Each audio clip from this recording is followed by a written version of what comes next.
7 जन्मों का साथ निभाने का किया था वादा, शादी के 7वें दिन ही टूट गया बंधन। शादी 20 अप्रैल को हुई थी 2024 में, और उसके बाद जब मैं मेरे ससुराल गई तो मुझे बाद में पता चला 27 तारीख को कि मेरे पति पहले से ही शादीशुदा हैं। हाथों की मेहंदी भी नहीं छूटी थी और थाने पहुंच गई दुल्हन, पति पर लगाया दुष्कर्म का आरोप।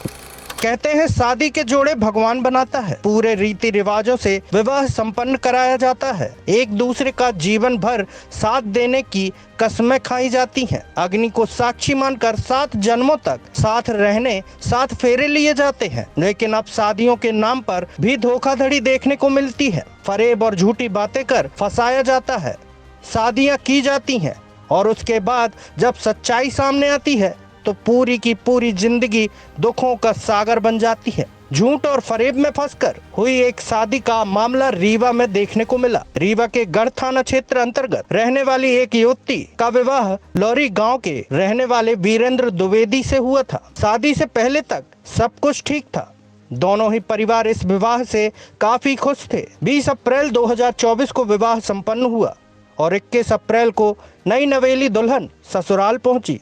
सभी बहुत खुश थे, लेकिन शादी के 7वें दिन 27 अप्रैल को एक महिला घर पहुंची और युवक पर पहले से शादीशुदा होने का आरोप लगाया। यह बात जब नवविवाहिता को पता चली तो उसने विरोध किया। इस पर उसे जान से मारने की धमकी देते हुए कमरे में बंद कर पति ने जबरन उसके साथ दुष्कर्म किया। किसी तरह नवविवाहिता ने अपना मोबाइल तलाश कर पिता को फोन किया और ससुराल पहुंचे उसके परिजनों ने उसे ससुराल से वापस लेकर अपने घर आ गए, जिसके बाद महिला ने पहले तो थाने जाकर रिपोर्ट दर्ज कराई और आज एसपी से न्याय की गुहार लगाई है। चलिए देखते हैं रीवा से ब्यूरो चीफ अनिल तिवारी की ये रिपोर्ट।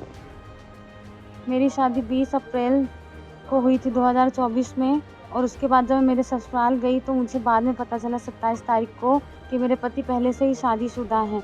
उनकी पत्नी ने खुद आकर अपने रिश्तेदारों के साथ आई थी और उसने कहा कि वीरेंद्र द्विवेदी की शादी मुझसे हुई है और इसने अभी दूसरी शादी कर ली। और फिर उसके बाद मुझे बहुत धक्का लगा, मुझे समझ में नहीं आया कि मैं क्या करूँ, मैं किससे बात भी नहीं हो पा रही थी मेरे घर वालों से। उसके बाद फिर मैं अपने बैठी रही, रात भर सोचती रही कि मैं क्या करूँ, कैसे करूँ, कुछ समझ में नहीं आ रहा था।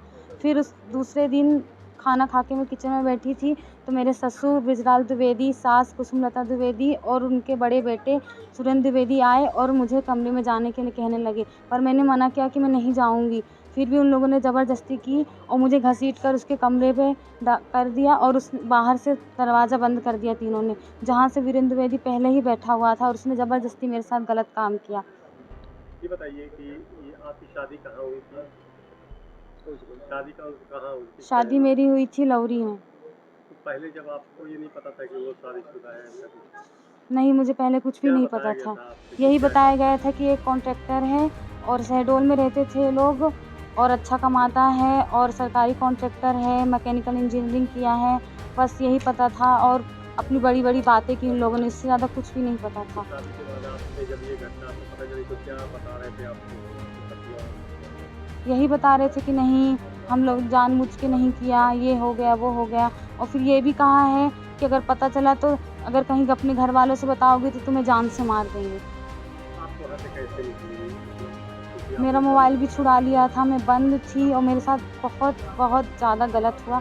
उसके बाद फिर मुझे कैसे वैसे मेरा मोबाइल मिला, फिर मैंने कॉल किया मेरी मम्मी से, संक्षिप्त में बताया कि ऐसी-ऐसी बात है। उसके बाद फिर मेरे चाचा और पापा मुझे आए थे और वहाँ से फिर लेके आ गए हैं मुझे। कितने दिन तक आपको बंद करा? कितने दिन तक आपको बंद कमरे में रखा? 10 दिन तक। किसकी शिकायत आपने पहले किसी थाने में की है? गढ़ थाने में की है मैंने। क्या हुआ वहाँ? वहाँ पे उन लोगों ने पूरी बात सुनी है, फिर उसके बाद बोलते हैं कि ये महिला का मामला है, आप महिला थाने में जाइए। पहले थाने आप गई थी? महिला थाने वालों ने यही कहा है टीआई ने कि हम नहीं लेंगे, ये गढ़ थाने का मामला है, तो आप गढ़ थाने पे जाकर अपनी शिकायत वो करिए।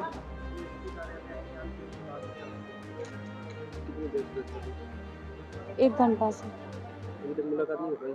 नहीं।